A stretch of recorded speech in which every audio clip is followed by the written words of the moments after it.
चलिए आइए बेटा इसमें देखते हैं हम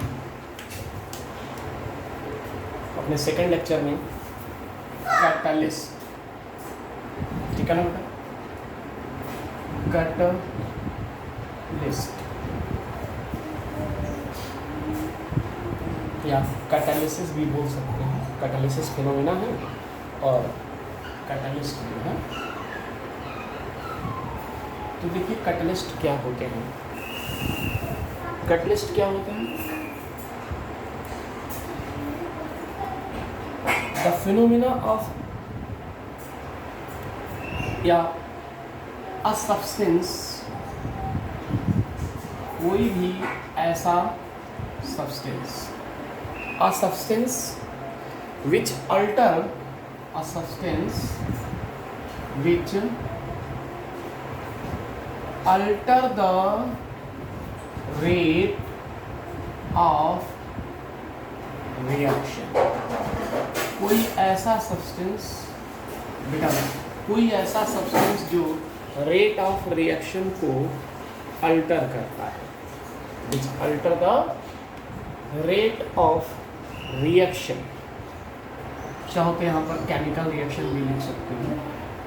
alter the rate of chemical reaction, ऐसे सब्सटेंस जो केमिकल रिएक्शन की रेट में परिवर्तन करते हैं। दैट मीन्स यहाँ पर सिर्फ ये नहीं है कि वो बढ़ाते हैं, वो इंक्रीज भी कर सकते हैं रेट ऑफ रिएक्शन को और डिक्रीज भी कर सकते हैं, ठीक है ना। जैसे एक रिएक्शन का मैं एग्जांपल देता हूँ, 2KClO3 है। ये 2KClO3 जब रिएक्ट करता है तो 2KCl देता है और साथ में 3 मोल्स ऑफ ऑक्सीजन के बाहर निकलते हैं।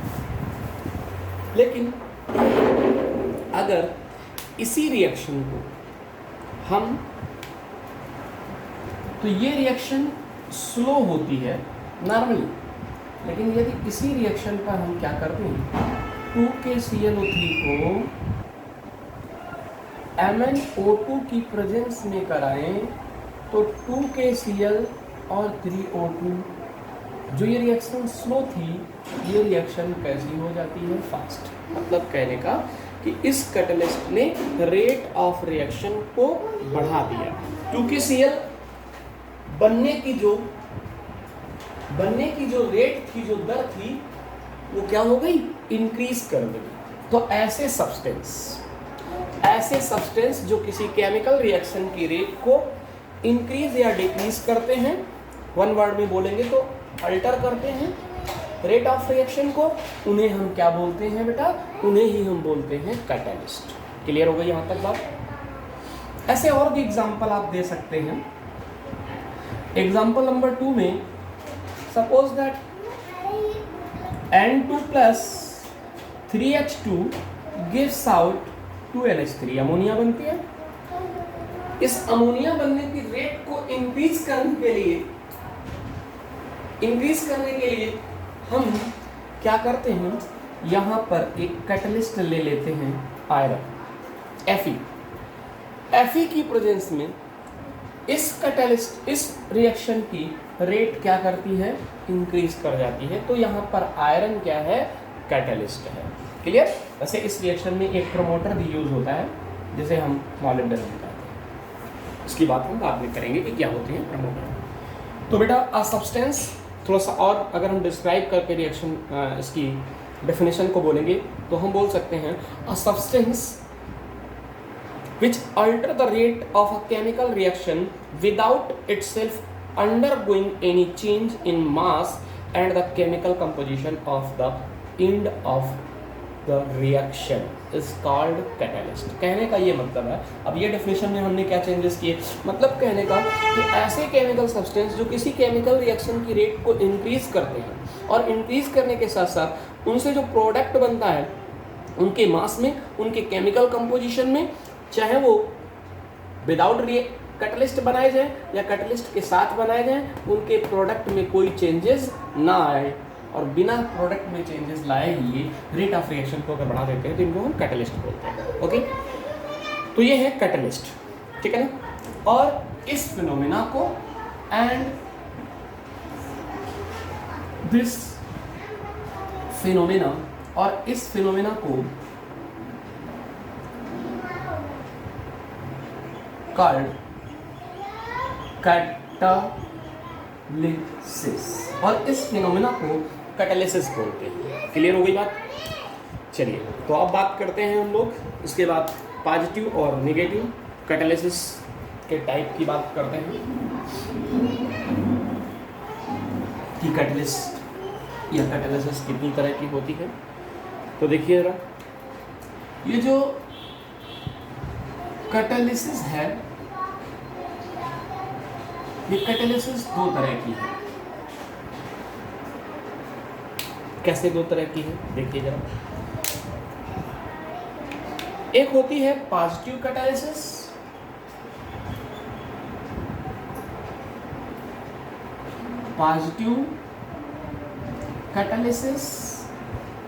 और दूसरी होती है नेगेटिव कैटालिसिस। पॉजिटिव कैटालिसिस क्या है? It will be noted that a catalyst में इंक्रीज, हमें पता है कि कैटलिस्ट रेट ऑफ रिएक्शन को इंक्रीज भी कर सकते हैं और डिक्रीज भी कर सकते हैं। तो वो कैटलिस्ट जो रेट ऑफ रिएक्शन, किसी केमिकल रिएक्शन की रेट में इंक्रीजमेंट करते हैं, इस तरह की फिनोमेना को हम पॉजिटिव कैटालिसिस बोलते हैं। ध्यान दीजिएगा, मैंने क्या बोला? ऐसे कैटलिस्ट जो rate of reaction, chemical reaction की रेट में इंक्रीजमेंट कर देते हैं, उन्हें हम कहते हैं पॉजिटिव कैटलिस्ट। तो हम लिख सकते हैं the substance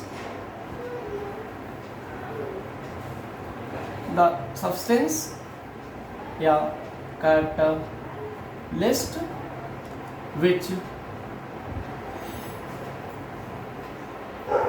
which increase the rate of reaction, जो रेट ऑफ रिएक्शन को इंक्रीज कर दें।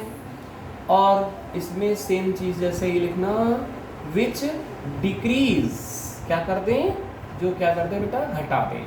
Which decrease the rate of reaction, जो रेट ऑफ रिएक्शन को डिक्रीज कर देते हैं, उन्हें हम नेगेटिव कैटालिसिस, ऐसी फिनोमेना को रिएक्शन, इसको कॉल्ड नेगेटिव कैटालिस्ट, ऐसे catalyst negative catalyst and phenomena, और ऐसी फिनोमेना को पॉजिटिव कैटालिसिस बोलते हैं।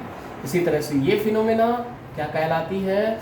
Negative catalysis. डेफिनेशन इसकी तरह से इसकी, ठीक है। तो अब जरा कुछ एग्जांपल देखते हैं। For example, oxidation of the sulphur dioxide, ये आपके पास है सल्फर डाइऑक्साइड का जब ऑक्सीडेशन होता है तो ये सल्फर ट्राइऑक्साइड में बदलती है। यहाँ पर एक कैटलिस्ट यूज करते हैं V2O5, वैनेडियम पेंटाऑक्साइड। ये क्या करता है? ये catalyst increase the rate of chemical reaction, ये इस केमिकल रिएक्शन की रेट को इंक्रीज कर देता है। इसलिए वैनेडियम पेंटाऑक्साइड एक पॉजिटिव कैटलिस्ट है और इस फिनोमेना को पॉजिटिव कैटालिसिस बोलते हैं। क्लियर हो गई बात?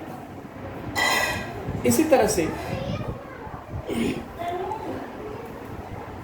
Decomposition in H2O2 in the presence of acetylene or phosphoric acid get retarded and it is example of the negative catalysis। जरा इसका देखिए। इसी तरह से हम इसके एग्जाम्पल को डिकम्पोजिशन कराते हैं। किसका? डिकम्पोजिशन ऑफ H2O, ये H2 ये O2, हाइड्रोजन परऑक्साइड बोलते हैं इसको बेटा। तो इस हाइड्रोजन परऑक्साइड का डिकम्पोजिशन होता है तो जब डिकम्पोजिशन होता है तो ये H2O, ठीक है ना, किसमें ब्रेक हो जाता है, H2O में, और नेसेंट ऑक्सीजन निकल रही है, देखिए ना। तो इसका डिकम्पोजिशन हुआ, तो अगर इसका डिकम्पोजिशन, याद रखना, अगर हम इसका डिकम्पोजिशन किसकी प्रेजेंस में कराते हैं, फास्फोरिक एसिड या एसिटाइलाइड की प्रेजेंस में, फास्फोरिक एसिड का फार्मूला H3PO4, इसकी प्रेजेंस में करा तो slow rate of reaction, decrease the rate of reaction, rate of reaction की रेट, किसी केमिकल रिएक्शन की रेट को क्या कर देते हैं, ये इस केमिकल रिएक्शन की रेट को ये कैटलिस्ट क्या कर देता है, डिक्रीज कर देता है। सो इसलिए इसको हम क्या बोलते हैं, निगेटिव कैटलिस्ट, और ऐसी फिनोमिना को निगेटिव कैटालिसिस। तो ये दोनों एग्जांपल मैंने यहाँ पर सेट किए, ठीक है बेटा। आइए आगे देखते हैं। अब क्या बात करते हैं, बात करते हैं इसके बाद कि